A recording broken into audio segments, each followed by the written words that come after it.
Hello everyone, Jared White here at Compass Capital Management, and now it's time for a regular monthly market update. So as many of you know, I was gone for the last week and a half. I was on my honeymoon, got to see some beautiful cities in Europe, Paris, Prague, Budapest, a wonderful time. And while I was gone, I was trying to keep up to speed with everything that was going on in the financial news in the United States, and the one thing we keep hearing about is the debt ceiling. So I wanted to take an opportunity to explain to you what the debt ceiling is, because I know you hear that word a lot, but you may not quite understand exactly what it all entails. So I want you to think about the debt ceiling as the limit of how much debt the United States has agreed upon in Congress to take on.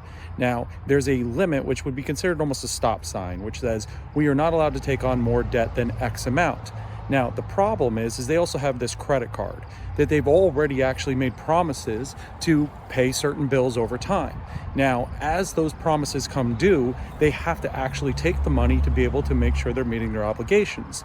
Well, we're getting closer to the point where the promises have been made, the bills are coming due, but there's no money.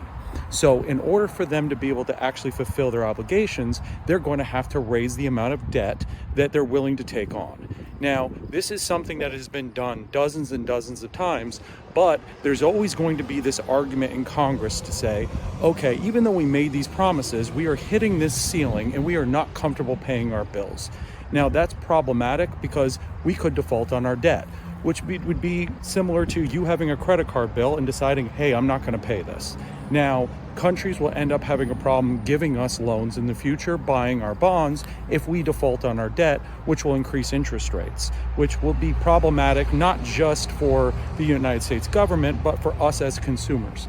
So the likelihood suggests that we are not going to default on our debt, that Congress will raise the debt ceiling, but there's this little bit of game of chicken and theatrics that has to go on.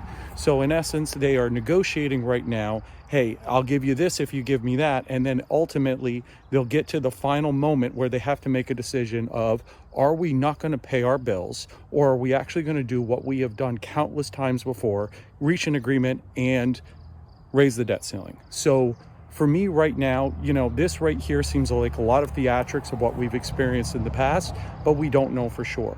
We're keeping our eye on it, definitely, and this will be something that we will be touching on more and more as time goes on. But as of right now, we are looking right at early summer as when a decision has to be made.